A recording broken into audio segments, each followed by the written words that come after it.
Welcome back. Perks Recap Podcast, talking about the New York Yankees, Major League Baseball, New York Yankees, and the I almost said Indians, Cleveland Guardians series. Real quick though, before we get started, I just want to jump in first of all and just say, if you like my music reactions and you're wondering what's been going on lately, well, I just ran into some bad luck. I can't really control when videos get blocked. Most of my stuff gets copyright restricted, but still gets released. But sometimes the copyright owner will block my videos, and I've gotten two in a row that were blocked. One, a couple days later, it was released, and I on that second day that the first one was released, I recorded another one, and that one has been blocked as well. And hopefully that should be released tomorrow, Friday, and then get we can get back on track. But yeah, I just ran into some bad luck with stuff getting blocked, and of course, I wasn't counting on that because, like I said, usually it doesn't get blocked. I get copyrighted, but it gets released. So anyway, that's what's going on there. I'm not slowing down, not stopping or anything like that. I'm just ran into some bad luck this week, but we will continue on. But let's get to the New York Yankees. Okay, couple of good things happening in this series. Namely, Jazz Chisholm has returned on Tuesday. He returned, and we also got Fernando Cruz came back, and is it Fernando? I think it's Fernando. Either way, Cruz, the reliever, and you know what? I can see him becoming an eighth inning guy or even a closer in the future. I mean, this guy has electric stuff. He just has to be able to control it. But his strikeout numbers are insane. So I really, really like his stuff. And Dominguez too. And unfortunately, the Yankees have lost Luke Weaver for 6 to 8 or 4 to 6 weeks. Um, that just stinks. I mean, we're gonna have to depend on Devin Williams. He's got to be the guy we traded for in this interim here, and I guess this would be the way that he gets the closer job back. If he does a good job over the next 4 weeks, when Weaver comes back, you would have to assume Weaver's not going to be the closer if Williams gets the job here and keeps it. Definitely got the job now, but he's got to keep it and pitch well.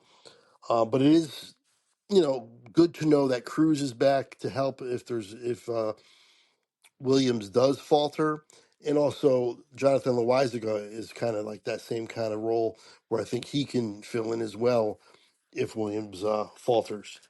Anyway, on Tuesday, June 3rd, Yankees with a 3-2 win. Jazz's first game back. Um, he hit his eighth home run on the year. He went 2 for 3, and he scored 2 runs, had an RBI. Volpe also hit his seventh home run, going 1 for 3 with a run and an RBI. DJ LeMahieu 1 for 3, coming off that big game, the last game in the last series. I think that was the Angels.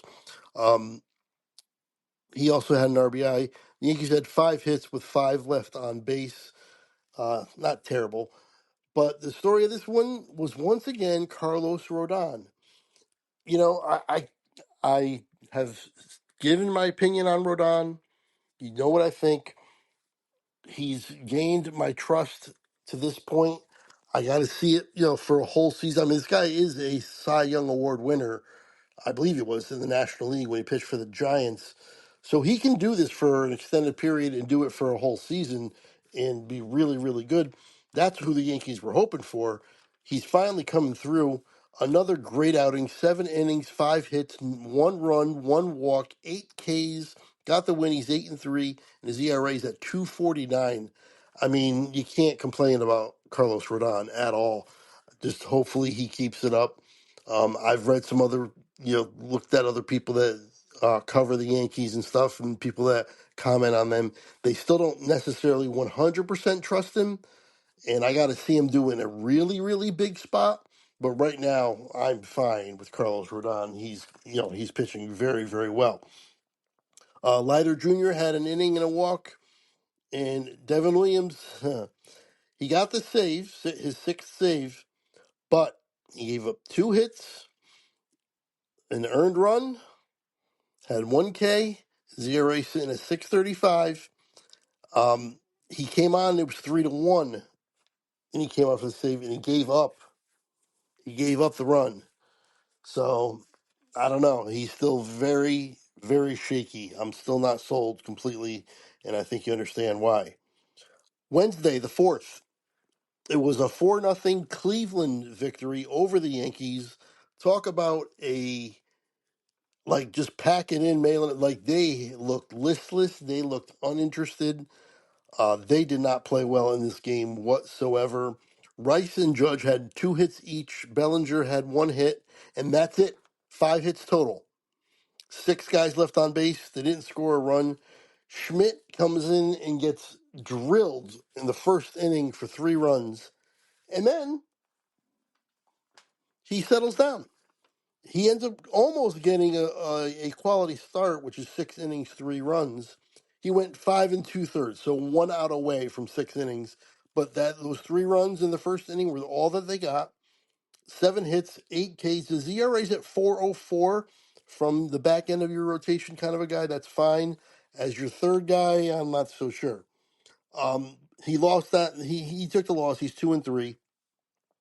Hedrick comes on and goes an inning and a third, gives up 1 hit, nothing else. ZRA's sitting at 279. I mean, can't complain there.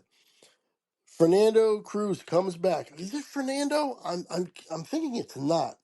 If it's not, I apologize. Obviously, I will get it down. It might be. I will learn his first name, but and I should know it, and I do know it. And once I hear it, I'm gonna be like, oh yeah. It's just not coming to me right now. But Cruz came on for an inning, 2 hits, earned run, 3 Ks, and an ERA is at 2.92 right now.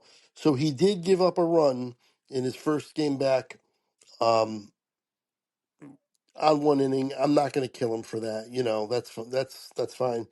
Um, and then Tim Hill pitched the last inning. He went for 1 inning, 2 hits, got a K. We could not figure out Luis Ortiz for Cleveland. He went 5 2/3 innings, gave up 3 hits, no runs, 7 Ks. So that's fantastic. And in the first game, real quick, Tanner Bybee went 6 innings and gave up 3 runs. He was cruising as well for a while, and then the Yankees got to him with the home runs by Jazz and Volpe. They went back to back, actually. Okay, that was the Tuesday and Wednesday game. Now the Thursday game, the Yankees win 4-0. It was a return serve for losing 4-0 on Wednesday. They win 4-0 on Thursday. That was June 5th, Thursday. Yep. And good to see Dominguez has returned. The Martian is back. He took a couple days off. He jammed his finger. I mentioned this on the last video that we were going to have to be concerned about him. He didn't play for a couple days, but he came back and played on Thursday and played in the outfield and looked fine. No problem. So we should be good.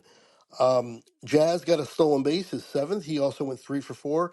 Nice to see him warming up. He had got off to a terrible start, batting in like 170 range. But comes back, goes 2 for 3, and then in the first game, not much in the second, and then the third game he goes 3 for 4. So good to see. Hopefully he's going to warm up and really get his average and his numbers where they should be. Obviously they'll probably be a little down for the counting numbers, home runs, runs, RBIs for the season total because he did miss a month. Let's not forget that, or close to it. But the story, of course, is Max Fried once again. Max Fried, he has been not spotty. I would not at all say he's been spotty lately, but we got kind of accustomed to him being dominant and being the Cy Young favorite and just being crazy good. And he's just been okay the last couple starts. He giving up some runs. Well, we got back to the dominant Max Fried, 6 innings, 1 hit, no runs, 2 walks, 7 Ks, ERA back to 1.78. Got the win. He's 8-1. Leiter Jr. went just a third of an inning and gave up 2 hits. Got 1 K. His ERA's at 3.51. Tim Hill comes on, inning and 2/3. Kind of, I think that's, the pitching line of the day, other than Fried, kind of stabilize everything. 2.93 ERA for Hill on the season. Loizaga pitched the last inning and had nothing across 1 inning, 1 K. His ERA for the season's at 3.52. The Yankees had 10 hits with 9 left on base. Like I said, Jazz went 3 for 4 with that stolen base. Bellinger, 2 for 4, 3 RBIs, and a home run, his ninth. And nice to see Peraza joining the party a little bit with a 2 for 4 day. I have not been giving the numbers, the batting average numbers for the team the last couple. I'm not going to do it every episode. I figure you don't need to know every episode little by little what they do. Maybe I'll do it every other episode, something like that. But either way, we got Grisham at 239, Rice at 245. Goldschmidt, the hot start is kind of slowed down. As expected, he's not going to bat 350, but he's at 323. And, I can think on a resurgent kind of a year that he's kind of having right now, he can be a 280, even maybe a 290 hitter when it's all said and done. And he's definitely still, at that level, 323.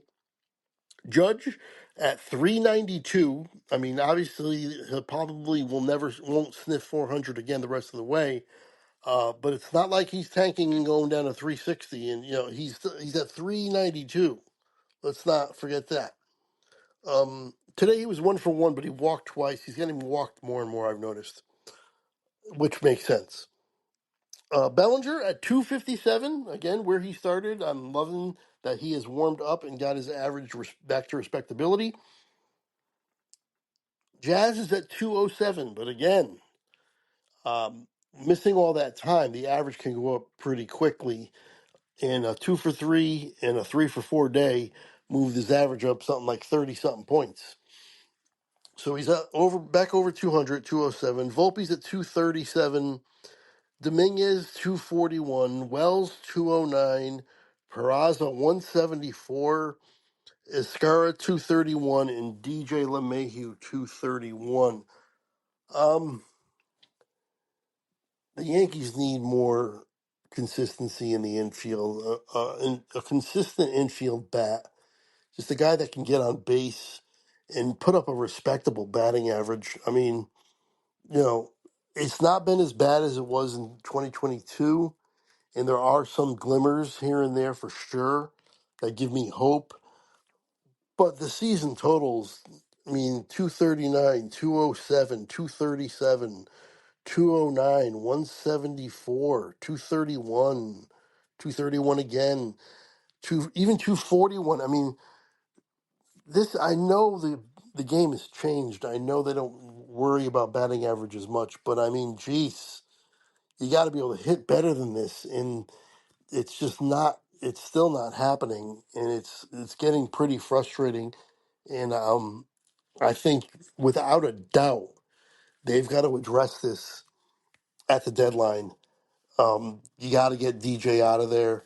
You got to get a second baseman or a third baseman, and then put Jazz at the other position, and get somebody who can get on base and get somebody who can get some base hits. That's all we're looking for. Just somebody who could put up a 260 or 270 average.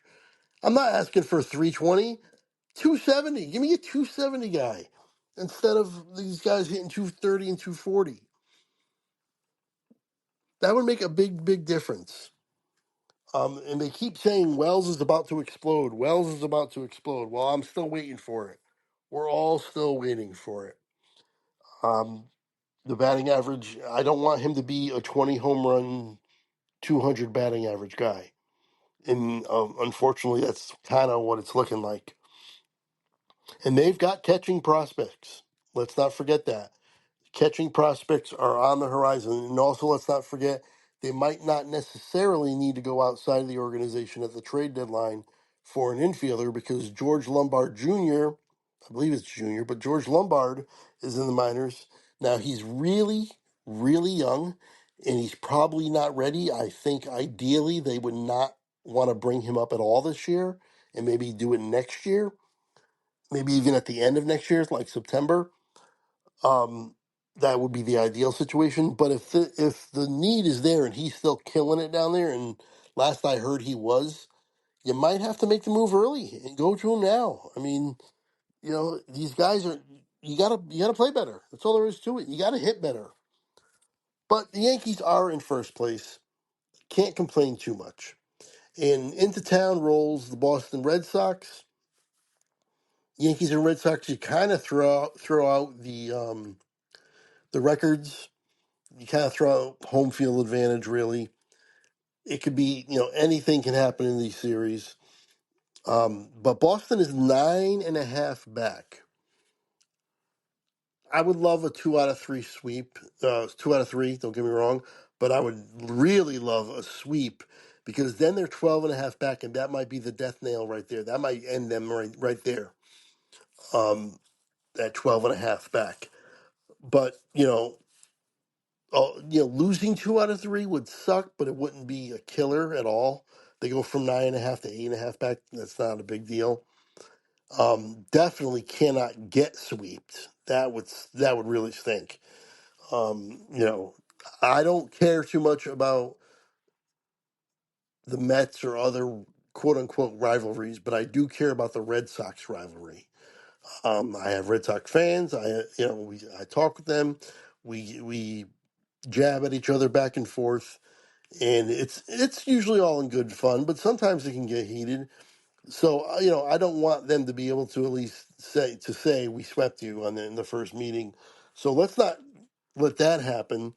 2 out of 3, like I said, I can handle if we lose that. I would really prefer, obviously, winning 2 out of 3, and would really love a sweep. But we'll have to see. Like I said, you kind of throw out the records in this series. That's gonna do it. Hopefully, you enjoy this podcast. Hopefully, you enjoy this episode. I will be back after the Red Sox series. It's going to be a lot of fun, and I cannot wait. And until then, I will see you later.